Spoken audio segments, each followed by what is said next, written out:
Paps, medyo matagal-tagal din tayong hindi nag-vlog, di ba? Mga 1 month din tayong tumigil. Kasi alam nyo ba, last June, nag 1 year na tong channel natin. So medyo nag-hiatus tayo ng konti. Pero now, we are back! Balakubak! And today, in this video, tuturuan ko kayo magluto ng manok sa pickles! Pero syempre, bago tayo magluto, huwag kang atat. Dun sa mga hindi pa nagsasubscribe sa channel na to, please hit on subscribe and pakiclick na rin tong bell button para alam nyo kung meron ako mga bagong upload na videos sa channel na to. And tama na ang kuda! Magluto na tayo!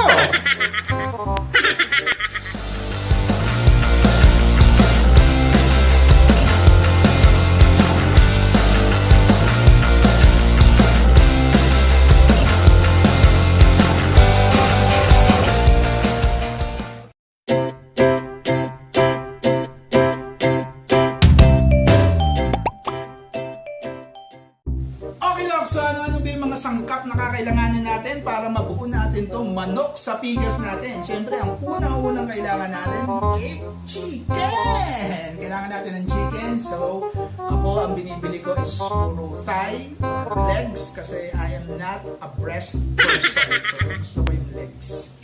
And syempre, bukod sa chicken, kailangan rin natin ng pickle relish. So, yung ibang ginagamit nila, yung bubong pickles, yung nakaburo sa garapon. Pero ako, okay na sa akin tong Rams Pickle Relish.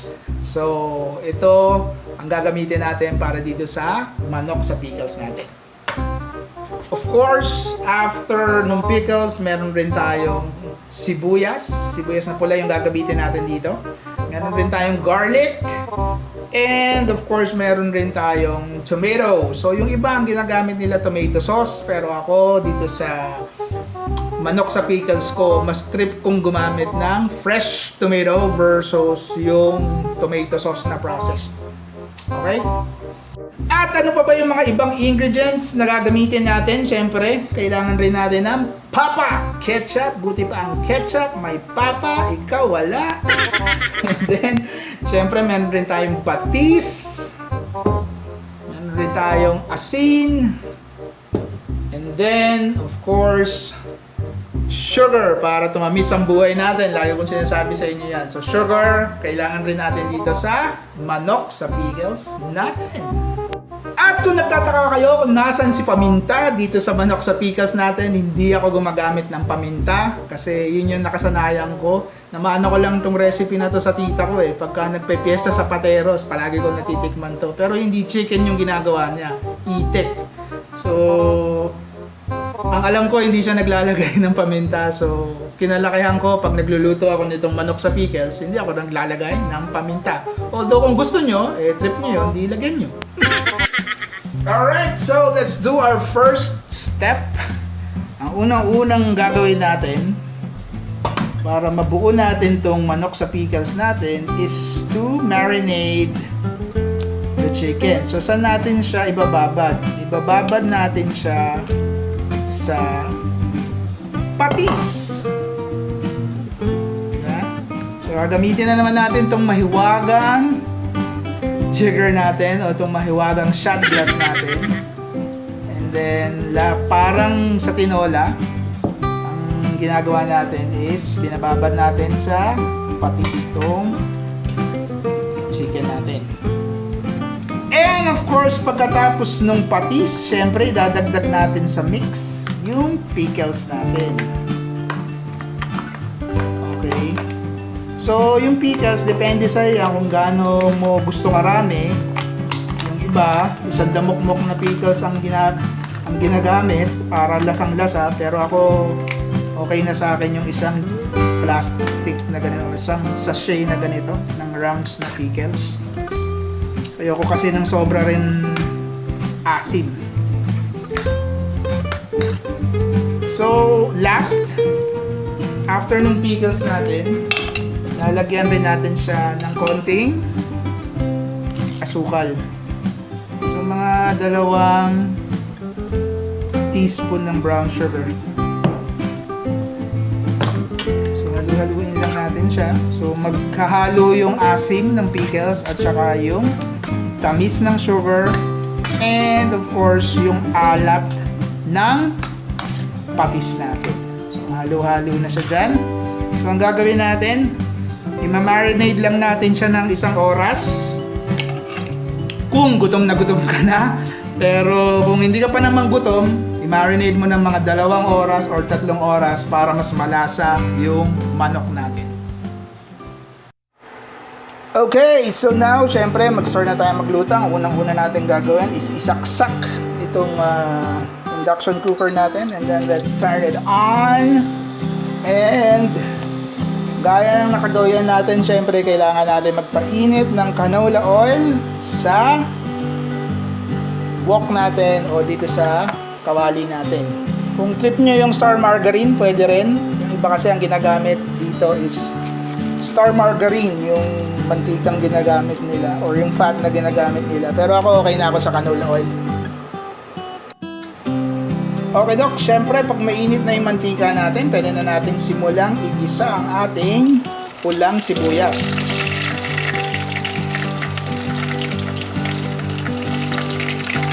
So, hihintayin lang natin yung maging transparent.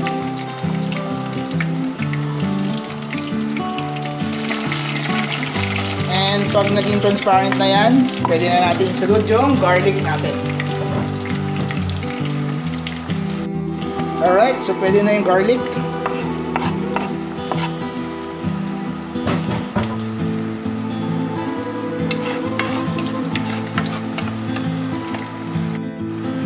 And after ng garlic, of course, yung tomato natin o yung kamatis. Isasangkot siya na natin. So, hintayin lang natin maluto yung kamatis natin bago natin isama yung manok.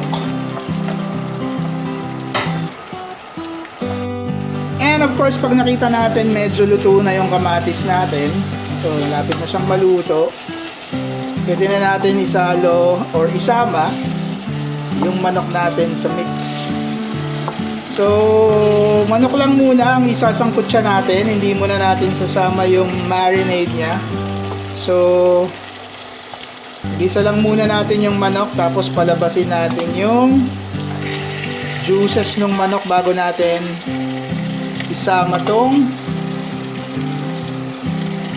marinade natin o yung sabaw ng pickles at saka patis. So, ayan. Again, don't forget, minarinade natin to ng isang oras para mas malasa yung manok natin.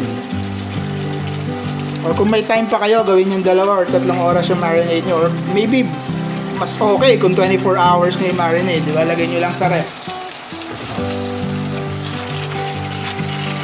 Okay, so palabasin lang natin yung juices ng manok. Takpan natin siya.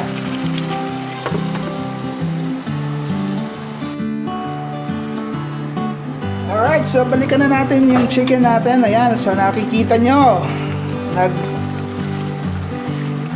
naglabas na ng juices yung manok natin. So, pumatas na siya, kaya nagkaroon siya ng tubig. Pag nagluluto kayo ng manok, huwag nyong lalagyan ng tubig talaga kasi yung manok, pagka ginisa mo siya, talagang maglalabas siya ng tubig eh, oh. So, hintayin pa natin siya ng isa pang kulo, tas idagdag na natin yung marinade natin.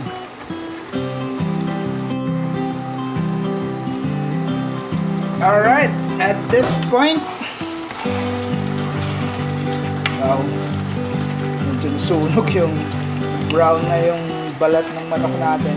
Pero at this point, pwede na nating idagdag yung pinagbabara natin para mas lumasa yung pickles, of course. And para mas appetizing siya, lalagay tayo ng konting ketchup para pumula yung kulay ng manok sa pickles natin. Then hihintayin lang natin siya matuyo pa ng konti, and then titikman natin kung kailangan natin magdagdag ng asin. Siyempre magdadagdag tayo ng asin. Alright, but for now, tayo lang natin siyang kumulo ulit, tapos matuyo ng konti. Alright, so tikman na natin. Anong lasa nitong manok sa pickles natin? Wow, sarap! So feeling ko hindi na natin kailangan dagdagan ng asin kasi mukhang sufficient naman yung alat ng patis natin. Papamantikain na lang natin siya ng konti pa bago natin siya ilipat sa serving plate. Okay doks, so okay na to, kain na. So patay na natin yung induction cooker natin, tapos isali na natin sa plate yung manok sa pickles natin. Sarap!